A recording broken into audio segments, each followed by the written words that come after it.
Portugal é um pequeno país europeu localizado na Península Ibérica, tendo como seu único vizinho a Espanha. Apesar de seu tamanho, Portugal já foi um grande império no passado e conquistou várias partes do mundo, espalhando sua cultura e língua. Então hoje veremos a história de Portugal. Portugal declarou sua independência em 1139, contudo, sua história e a história de seu povo vem de muito antes. Ainda existe muito a se aprender sobre os primeiros habitantes dessa região. Há fósseis de humanoides parentes dos humanos modernos datados de até 1,2 milhões de anos atrás. Inclusive, acredita-se que foi aqui onde os últimos Neandertais viveram antes de sua extinção. O homem moderno, no entanto, pode ter chegado aqui entre 20 e 30 mil anos atrás. Provavelmente povos nômades à procura de um clima mais agradável. Começaram a chegar aqui na costa portuguesa e viram que não tinham mais para onde ir. Então eles ficaram por aqui mesmo. Muito tempo depois, os indo-europeus, um povo que se originou aqui, começou a migrar para várias partes do mundo, inclusive para a Península Ibérica. Aqui a divisão ficou assim: esta parte era povoada por indo-europeus não celtas, sendo esta aqui os lusitanos. Nesta parte mais ao norte ficavam os galaicos, ao sul dos lusitanos ficavam os celtas e o extremo sul era povoado pelos turdetanos. Vale lembrar que não eram nações nem nada, eram apenas grupos de tribos que viviam ali. Enquanto isso, a chamada República Romana estava começando a querer se expandir na Península Itálica. Depois de muitos anos, este mesmo pessoal de Roma começaram a expandir seu império, e em um certo ponto eles já tinham conquistado parte da Península Ibérica. Os lusitanos lutaram bravamente contra os romanos, tendo como seu líder Viriato. Mas daí ele foi traído por 3 pessoas que tinham sido mandados para fazer um acordo de paz com os romanos. Com isso, toda esta região passou a fazer parte do grande Império Romano, que era chamado de Espanha. Os povos que ali viviam começaram a ser influenciados pelos romanos, as leis, costumes, línguas e bem mais tarde a religião católica. Porém, isso é mais para o fim do império. Eles deixaram de ser tribos e também começaram a falar a língua dos romanos, ou seja, o latim. Existia basicamente 2 tipos de latim: o falado pelas pessoas de alta classe e o latim vulgar, que era falado pelo resto da população. Como não existia um modelo único de aprendizado e a maioria das pessoas não tinham acesso à escola, o latim vulgar começou a se modificar e ficar diferente dependendo da região. E hoje ele se dividiu em várias línguas, como português, espanhol, italiano, romeno, francês e outras línguas menores. Por isso, essas línguas são tão similares. Muito tempo se passou sob o domínio romano e o império já estava fraco. Neste ponto, ele se dividiu em 2. Como Roma estava muito frágil, aconteceu a chamada Grande Migração Bárbara Germânica para a região, onde esses povos invadiram o Grande Império. Os 2 principais grupos germânicos que migraram para a Espanha foram os suevos, que formaram o Reino Suevo, e os visigodos, que formaram o Reino Visigótico. Algum tempo depois, o Reino Visigótico passou a dominar toda a península. Vocês lembram que o Império Romano havia se dividido em 2? Então, a parte ocidental dele morreu, pois foi invadida pelos bárbaros. Porém, a parte oriental, agora conhecida como Império Bizantino, estava firme e forte e tentou recriar o Império novamente. E eles tentaram pegar mais uma vez a península. Porém, depois de alguns anos, eles foram expulsos. Em 610, em um lugar distante dali, Maomé recebe a visão. Então ele vai a Meca, fala que todos os deuses das pessoas são falsos e que eles devem aceitar Alá. Daí ele é expulso da cidade. Algum tempo depois ele volta com o exército, pega a cidade, espalha suas ideias e morre. Após sua morte juntaram seus ensinamentos e criaram o Alcorão e também o Jihad Menor, que resumidamente seria levar a fé islâmica para o maior número de pessoas possível. Sendo assim, eles rapidamente dominaram boa parte do Oriente Médio e Norte da África. As coisas não estavam muito boas no Império Visigótico. Os líderes estavam lutando internamente por poder. Um deles, inclusive, teve uma ideia genial de pedir ajuda aos árabes. Bem, eles atenderam o pedido e aproveitaram e também dominaram o país. Os povos que dominaram a Península Ibérica eram conhecidos como mouros. Eles eram desta região aqui e tinham acabado de se converter ao Islã. A invasão foi rápida e, apesar de algumas batalhas com os visigodos, eles não puderam fazer muita coisa. Em menos de uma década, os muçulmanos dominaram boa parte da península, salvo uma parte no norte, o Reino das Astúrias, que permaneceu forte e cristão.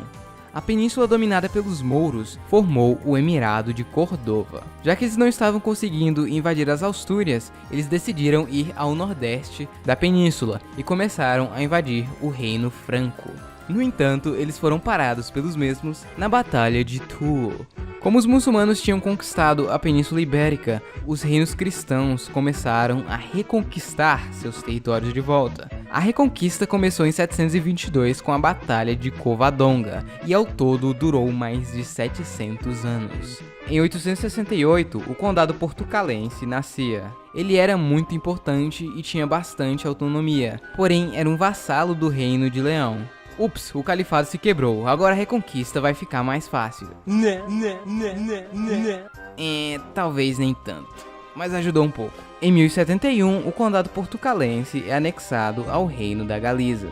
No entanto, 20 anos depois, ele reemergiu novamente. Algo interessante é que neste tempo o pessoal daqui falava o galego-português. Era basicamente a mesma língua com algumas poucas diferenças, dependendo da região. Esse é um dos motivos do porquê o português moderno é tão parecido com o galego. Voltando à história, em 1109 nascia ele, Afonso Henriques, o Conquistador. Quem é esse cara, você se pergunta? Ele era o filho de Henrique, o conde do condado portucalense, que morreu alguns anos depois, e Afonso Henriques virou conde aos 3 anos. Obviamente, ele não podia governar ainda, então sua mãe, Teresa de Leão, vira uma regente. No entanto, em 1120, ele assumiu uma posição contrária à de sua mãe, e foi obrigado a sair do condado. Sua mãe havia se aliado com Fernão Pérez de Trava, que era de uma das casas mais fortes da Galiza, e isso poderia ser ruim para a autonomia da região.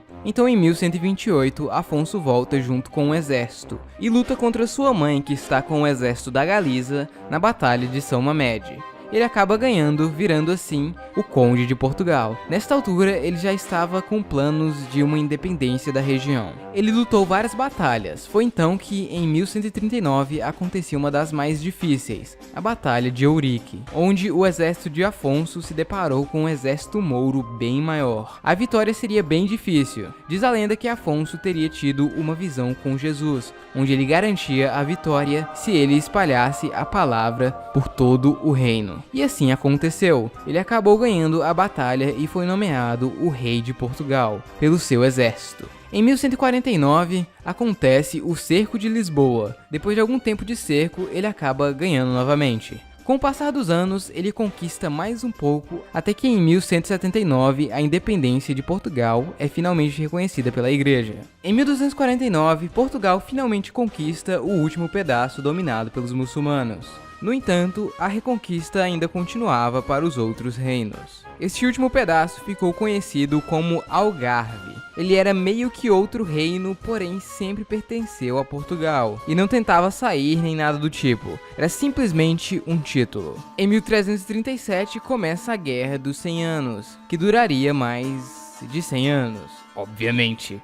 A peste negra chegou na Europa e quase metade da população morreu. Isso certamente piorou as coisas. Durante a Guerra dos 100 Anos, Dom Fernando, o rei de Portugal, lutou algumas lutas contra o reino de Castela e perdeu. No Tratado de Paz, a sua filha Beatriz se casaria com João de Castela, e se Dom Fernando morresse, a sua mulher seria regente até que o filho de Beatriz e João tivesse idade para reinar. Ou seja, Portugal seria governado por alguém de Castela. Isso poderia significar uma união das coroas, assim como aconteceu com outros reinos da Ibéria. Então, em 1383, Dom Fernando morreu, sem deixar herdeiros masculinos. Sua mulher virou regente, porém a população portuguesa não gostava dela, e corria boatos que ela tinha um caso com um nobre da Galiza. Isso fez o país entrar em uma mini guerra civil. No fim, Dom João I, o meio-irmão ilegítimo de Dom Fernando, acabou ganhando a guerra, sendo nomeado o novo rei de Portugal, desta vez da dinastia de Avis. Em 1415, Portugal conquista a cidade de Ceuta, no norte da África. Saindo um pouco de Portugal, o pessoal da Europa gostava muito das especiarias da Índia. E essa era uma das melhores rotas até a Índia para pegar as especiarias. Lembra do Império Bizantino, que estava tentando crescer novamente? Então ele não conseguiu. Olha ele aqui. Até que ele foi dominado pelo Império Otomano. Então eles bloquearam esta rota, o que deixou o acesso à Índia mais difícil e caro, consequentemente aumentando o preço já alto das especiarias. Então Cristóvão Colombo falou: cara, se a Terra é redonda, então se formos para o oeste, eventualmente chegaremos na Índia. Portugal não ligou e ele então foi para a Espanha, onde eles falaram ok, daí Cristóvão Colombo partiu para a Índia e na verdade chegou na América. Enquanto isso, Portugal queria chegar à Índia. Então Vasco da Gama resolveu fazer uma viagem muito perigosa até lá. Durante a viagem, eles passaram por alguns lugares na costa da África, até que eles finalmente chegaram à Índia, em uma viagem impressionante para aquele tempo. A história de terras no oeste se espalhou rapidamente. Portugal, muito esperto, mandou pessoas para lá e acabaram descobrindo o Brasil. Alguns anos antes, Portugal e Espanha tinham feito um tratado para dividir o mundo entre eles, o famoso Tratado de Tordesilhas. No Brasil, Portugal precisava de pessoas para trabalhar nas canas de açúcar, e assim fazer as terras valerem a pena. Bom, algumas tribos africanas tinham vários escravos que eles tinham ganhado em batalhas contra outras tribos. Então Portugal decidiu comprar e levar para o Brasil, começando assim o comércio atlântico de escravos. Algum tempo depois, outros impérios europeus começaram a fazer o mesmo. Bom, em pouco tempo, Portugal já dominava muita coisa. Um pedaço do que hoje é o Brasil, algumas ilhas próximas e na costa da África, algumas ilhas das Índias Ocidentais e Macau na China, além de vários pontos de comércio na Índia e África. Tudo parecia ótimo para o Império Português, porém ainda tem muita história para contar. Bom pessoal, então é isso, espero que vocês tenham gostado. Portugal é um país muito antigo e tem muita história para contar, então eu tive que dividir o vídeo em duas partes. A parte 2 pode demorar um pouquinho para sair, pois eu tenho outros vídeos muito importantes para fazer, como a Revolução Russa e a Guerra Fria, mas vai sair, não vai demorar muito, não muito, vocês sabem. No ritmo do canal. Então é isso, pessoal. Tchau, até o próximo vídeo. Ok, no último episódio, Portugal estava explorando o mundo e fazendo vários pontos de comércio. Eles foram um dos primeiros europeus a terem contato com os japoneses. Inclusive foram eles que fundaram a famosa cidade de Nagasaki. Eles deram armas para que os japoneses pudessem se matar com mais eficiência e também tentaram espalhar o cristianismo por lá, mas no fim não deu muito certo. Os pontos de comércio na Índia também eram muito importantes, por causa das especiarias. E no Brasil, Portugal estava fazendo muito dinheiro com as canas de açúcar. Outro país que também estava bem rico era a Espanha, que já estava dominando boa parte da América, encontrando muitos minérios como prata e ouro. Com isso, a Espanha começou a ter vários inimigos na Europa. Com sorte, Portugal, mesmo rico, não tinha tantos inimigos. O Império Português estava no seu auge e o futuro parecia ainda melhor. O que poderia dar errado? Em 1578, o então rei de Portugal, Dom Sebastião, resolveu ir para a África, mais especificamente Marrocos, para lutar pessoalmente uma batalha muito importante, pois Portugal era muito forte, iria ser ainda mais forte, e o seu rei lutava na guerra também e ele morreu. Na verdade, ele sumiu. Bom, ele não tinha filhos. A coroa tecnicamente deveria passar para o mais próximo, que seria o seu tio, que já estava velho e morreu 2 anos depois. Daí houve uma disputa de influências para ver quem seria o próximo rei. E quem ganhou foi Felipe I, também conhecido como o Rei da Espanha. Então vocês já sabem onde isso vai dar. Portugal agora faz parte da Espanha, na chamada União Ibérica. Assim, Portugal ainda continuava um reino separado, mas era governado pelo mesmo rei, então tecnicamente falando, eles eram o mesmo país. Bom, de início os portugueses em geral não ligaram muito. Inclusive, alguns nobres portugueses até ajudaram Felipe a chegar ao poder, pois para eles, a união desses dois reinos poderosos seria ótima para os dois. Mal sabiam eles o que iria acontecer.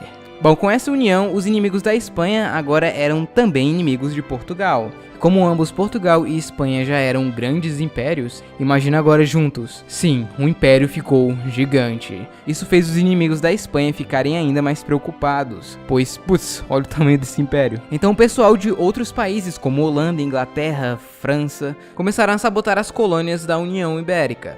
principalmente as de Portugal, que ficaram meio esquecidas. A Holanda foi a que mais fez isso, roubou alguns pontos de comércio na Ásia e África e o Nordeste do Brasil. Neste mesmo tempo veio os bandeirantes, que começaram a explorar o interior do Brasil à procura de índios para serem escravos e quem sabe minério também, vai que. Isso fez com que o Brasil ficasse maior. Como Portugal e Espanha agora eram tecnicamente um só, aquele tratado nem importava mais. Enfim, muita coisa aconteceu por conta desta união. Portugal teve 3 reis espanhóis, Filipe I, II e III, ou segundo, terceiro e quarto, e bastante autonomia. Mas o Felipe III, no meio de tanta guerra, resolveu aumentar os impostos de Portugal. Estavam meio que substituindo nobres portugueses por espanhóis, sem falar das colônias que os holandeses estavam pegando de Portugal. Com isso tudo, Portugal fala, tu fora, pois, e saiu da União Ibérica, colocando desta vez a Casa de Bragança no comando do país. No entanto, isso causou a Guerra de Restauração, que durou quase 30 anos. No fim, eles fizeram o Tratado de Lisboa, onde a independência de Portugal é garantida, porém eles tiveram que ceder alguns territórios. Bom, Portugal conseguiu sair, porém nunca mais voltaria a ser a superpotência na Europa. No Brasil, o pessoal aqui da colônia holandesa se revoltaram contra os holandeses e os expulsaram. Porém, eles levaram as canas de açúcar dali para o Caribe, o que gerou uma crise no Brasil e Portugal. Mas por sorte, ouro acabou de ser encontrado aqui. Agora pessoas de todas as partes querem tentar achar ouro e ficar rico. Portugal queria seus 20%, claro. Sem falar que, com o território maior, eles poderiam desenvolver melhor a agricultura no Brasil. Nos anos seguintes, os portugueses conseguiram recuperar alguns territórios que eles haviam perdido e fizeram as pazes com a Inglaterra. Bom, com o ouro do Brasil, a situação em Portugal melhorou bastante. Em 1750, um cara conhecido como Marquês de Pombal virou primeiro-ministro de Portugal e, devido a alguns motivos como a tentativa de assassinato do rei, isso deu ao Pombal muito poder. E bom, ele fez inúmeras mudanças no governo, também aumentou muito a força do Estado, fez uma completa reforma para dar ainda mais poder ao rei. Houve também um lance de perseguição e assassinato de pessoas que eram contra ele e suas ideias. Ele também expulsou os jesuítas do reino e das colônias e confiscaram os seus bens. Isso teve um impacto muito grande, principalmente no Brasil. Ele divide opiniões, uns gostam e outros odeiam. Aqui no Brasil a maioria odiava e vocês vão saber o porquê. Em 1755, um grande terremoto de magnitude 8,5 atingiu Lisboa. O terremoto em si destruiu muita coisa, mas não parou por aí. Depois veio um grande tsunami e a cidade também pegou fogo. Enfim, Lisboa foi destruída do dia para a noite e mais de 30 mil pessoas morreram. Com isso, Pombal começou um projeto de reconstrução da cidade de uma maneira bem particular. As construções eram geométricas e todas da mesma altura para resistir a possíveis futuros terremotos. Mas a construção de uma cidade como Lisboa custa muito caro. Daí eles começaram a cobrar cada vez mais do Brasil, principalmente na produção de ouro. E se não pagasse, era a derrama. E isso deixou os brasileiros p***os da vida. Isso junto com o episódio envolvendo os jesuítas, que tinham muita influência e agora se foram, ajudou na Inconfidência Mineira, por exemplo, e outras revoltas que aconteceram na colônia. Esse período pombalino acabou em 1777, quando o rei morreu e a nova rainha exilhou o Marquês pelos crimes que ele havia cometido. Em 1789 começa na França a Revolução Francesa. 4 anos depois, os reis franceses foram mortos na guilhotina. Isso causou um medo imenso em todos os monarcas da região. História vai, cabeça vem, chegamos às guerras napoleônicas e o exército de Napoleão dominou boa parte da Europa. E depois de perderem uma batalha naval contra o Império Britânico, ele ficou puto e declarou o bloqueio continental. Portugal falou beleza, mas continuou fazendo negócios com os ingleses. Daí Napoleão ordenou que Portugal declarasse guerra contra o Reino Unido, ou eles iriam invadir e tirar o rei do trono. E aí Portugal ficou em uma situação difícil. Eles poderiam tentar lutar contra Napoleão, porém seria difícil Portugal ganhar. Talvez, ninguém sabe. Ou eles poderiam simplesmente se aliar ao Napoleão e declarar guerra ao Reino Unido. Mas Portugal e Reino Unido eram melhores amigos desde sempre, ou desde 1386. Inclusive, os ingleses ajudaram Portugal a ser independente quando Portugal ainda era um condado. Sem falar que, se os britânicos quisessem, eles poderiam bloquear o acesso de Portugal ao Brasil. Isso seria horrível para Portugal. Enfim, com isso, eles optaram pela terceira alternativa: pegar toda a família real, os nobres, enfim, todo o pessoal importante e ir para o Brasil. escoltado pelos ingleses. Quando os franceses e os espanhóis chegaram em Portugal, o pessoal já estava no mar, vindo para o Brasil. Daí mesmo invadindo Portugal, não tinha como eles destronarem o rei. Os portugueses, no entanto, não gostaram muito disso e se sentiram abandonados. Enfim, Napoleão invadiu Portugal mais umas 2 vezes e os portugueses, com a ajuda dos britânicos, resistiram e lutaram. Em 1814, Napoleão foi finalmente derrotado, tirado do poder e banido para uma ilha no Mediterrâneo. No ano seguinte, ele retorna, assume o poder e tenta fazer a França grande novamente. Porém, é rapidamente derrotado e banido para outra ilha, desta vez bem mais longe. Porém, o pessoal parece que estava gostando de ficar no Brasil e não estavam querendo voltar agora. Então, neste mesmo ano, o Brasil deixou de ser uma colônia e passou a ser um reino. E esse reino era unido com o de Portugal, criando o Reino Unido de Portugal, Brasil e Algarves, com a capital no Rio de Janeiro. Os tugas não curtiram muito isso e exigiram a volta do rei, até porque Portugal estava sendo administrado pelos ingleses. Sem falar que em 1820 aconteceu a Revolução Liberal do Porto. Daí o rei Dom João VI voltou para Portugal e deixou seu filho no Brasil como regente. Enfim, no fim disso tudo, Portugal virou uma monarquia constitucional e criaram uma constituição, obviamente. Esse pessoal da Revolução Liberal, no entanto, queria que o príncipe voltasse também e que o Brasil voltasse a ser uma colônia. Mas, como sabemos, ele ficou e declarou a independência do Brasil. Houve uma guerra entre Brasil e Portugal, mas no fim o Brasil ficou independente. Porém, as coisas em Portugal não estavam muito boas e uma guerra civil aconteceu em 1834. Resumindo a história, tudo começou quando o rei Dom João VI morreu. Daí o seu primeiro filho, Dom Pedro, deveria assumir. O problema é que Pedro era imperador do Brasil. Resumindo, Pedro I do Brasil virou Pedro IV de Portugal. Isso por um pequeno período, ele não podia ser rei de Portugal e também do Brasil, era proibido pela Constituição brasileira. Daí ele abdicou em Portugal e deixou o trono para sua filha. Porém, Dom Miguel tecnicamente deveria ser o rei, já que tecnicamente a linhagem de Dom Pedro em Portugal acabou quando ele declarou a independência do Brasil. Enfim, história vai, história vem, Miguel tomou o poder. E daí Pedro abdicou no Brasil, fez uma aliança com a Inglaterra, França e alguns belgas. E assim aconteceu a Guerra Civil entre os liberais, que defendiam uma monarquia constitucional, e os miguelistas, que defendiam uma monarquia tradicional. E Miguel, obviamente. No fim, os liberais ganharam e a filha de Dom Pedro ficou com o trono. A partir daí, Portugal teve mais alguns reis, mas nada de tão grandioso aconteceu. Vale ressaltar Dom Luís I, que era bastante popular, e o país até que cresceu bastante nesta época. Quando Portugal perdeu o Brasil, eles começaram a adentrar cada vez mais no território africano, pois eles sempre ficavam mais na costa. Em 1884, os europeus decidiram dividir a África entre eles, até porque não. E Portugal tinha um sonho de conectar Angola e Moçambique. Eles tinham até um mapinha. Porém, o Reino Unido surgiu do nada e falou que os territórios entre Angola e Moçambique era dele. Portugal fala não, Reino Unido fala sim e manda um ultimato para Portugal, falando para eles tirar qualquer soldado português do centro da África. E Portugal falou, beleza.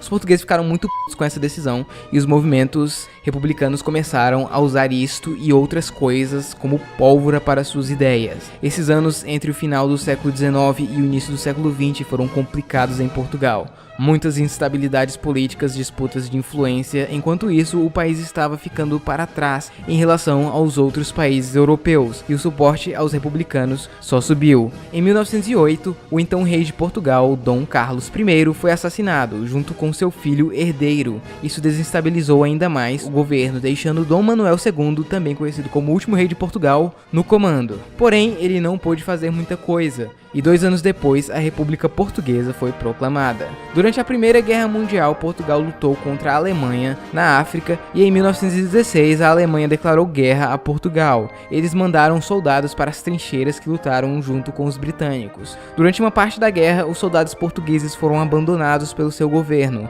pois um golpe de estado havia acontecido, colocando no poder um cara pró-Alemanha. Mas ele foi assassinado alguns meses depois e tudo voltou ao normal.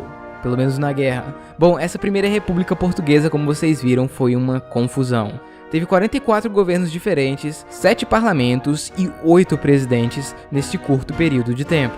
Portugal estava instável e com graves problemas. Houve tentativas de golpe de estado, mini-guerras civis e revoluções, o exército se sentiu abandonado por causa da Primeira Guerra, o desemprego aumentou e as pessoas ficaram bem pobres. Enfim, foi uma completa bagunça, até que em 1926, devido a tudo isso e também à ameaça bolchevique na Rússia, houve um golpe de estado em Portugal que instaurou uma ditadura militar, que durou até 1933, onde surge o Estado Novo, tendo como seu líder Antônio de Oliveira Salazar, o ditador português. Assim, algumas pessoas não gostam que chame ele de ditador, mas ele ficou no poder por mais de 35 anos, então... Bom, o governo de Salazar divide opiniões. Algumas pessoas sumiram, algumas liberdades pessoais foram extintas pelo bem do Estado. Tudo pela nação, nada contra a nação. Sem falar da guerra do ultramar. Por isso muitas pessoas o odeiam. Porém, ele deu estabilidade para Portugal, que como vocês viram, estava em uma situação bem difícil desde o início do século. Então, em seu governo, o país melhorou bastante em algumas coisas. Por outro lado, ele não permitiu muitos investimentos estrangeiros no país, o que não foi muito bom a longo prazo. Durante a Segunda Guerra Mundial, Portugal se manteve neutro, e isso foi ótimo para o país. Porém, o Japão invadiu Timor-Leste, que era de Portugal. Portugal em si não quis entrar em guerra por isso, mas os portugueses que estavam lá lutaram contra os japoneses. Após o fim da guerra veio a ONU e a autodeterminação dos povos. Isso fez vários impérios perderem suas colônias, principalmente na África. E Portugal não gostou muito disso e não quis deixar suas colônias irem, pois para eles essas colônias não eram colônias, e sim províncias portuguesas ultramarinas. Ou seja, era Portugal, então esse direito de autodeterminação não valia para eles, já que eles estavam em sua nação. Ou pelo menos é assim que o governo português via a situação. Quando a Índia teve sua independência do Império Britânico, ela invadiu as cidades que os portugueses tinham lá, pois eles não queriam dar de volta de jeito nenhum. Na África, os Estados Unidos e a União Soviética começaram a financiar grupos que lutavam pela independência nas colônias portuguesas, fornecendo armas e tudo mais. Isso gerou a Guerra do Ultramar, também conhecida como o Vietnã português. Portugal foi obrigado a lutar nas 3 colônias africanas contra este pessoal dos movimentos de independência que estavam bem armados pelas duas potências da Guerra Fria. Essa guerra foi um desastre, houve várias atrocidades. Portugal não queria perder suas colônias e elas queriam independência. E a guerra seguiu por 14 anos. Em 1968, Salazar estava muito doente e teve que se afastar do governo. Daí veio Marcelo Caetano. Enfim, em 1974 acontece a Revolução dos Cravos, onde outro golpe de Estado acontece derrubando o Estado Novo. Essa foi uma revolução pacífica e agora Portugal voltou a ser uma democracia. Em 75, Portugal reconheceu a independência das colônias africanas, dando fim à guerra. Timor-Leste também ficou independente, porém a Indonésia invadiu ele e só largou em 2002. Bom, com a democracia as coisas ficam boas e tranquilas em Portugal, certo? Não. Esses primeiros anos depois do Estado Novo foram bem complicados e instáveis em Portugal. Houve inclusive uma tentativa de golpe e de revolução comunista. Felizmente não foi para frente, porém houve algumas reformas socialistas no país, como reforma agrária e estatização de algumas empresas. E uma guerra civil quase aconteceu por causa dessas reformas. Mas no fim, a política em Portugal foi se estabilizando nos próximos anos. Em 1986, Portugal entrou na União Europeia e em 99, Portugal passou Macau para a China. A entrega de Macau marcou o fim do Império Português. Já em 2002, Portugal passa a usar o euro como moeda, o que muitos portugueses veem como um grande erro, outros nem tanto. Hoje Portugal é considerado o terceiro país mais pacífico do mundo, tendo um PIB per capita de 19,8 mil dólares, ficando para trás se comparado com outros países da Europa Ocidental. Isso devido principalmente a toda a instabilidade política que aconteceu e a demora para se industrializar. Mas enfim, então é isso pessoal, espero que vocês tenham gostado. Se eu cometi algum erro ou esqueci alguma coisa importante, pode comentar aí embaixo. E lembrando que isso aqui foi um grande resumo, aconteceu muita coisa e eu não pude ficar parado muito em um tema, por exemplo. Então, é um resumo. Então é isso, espero que vocês tenham gostado e tchau, até o próximo vídeo.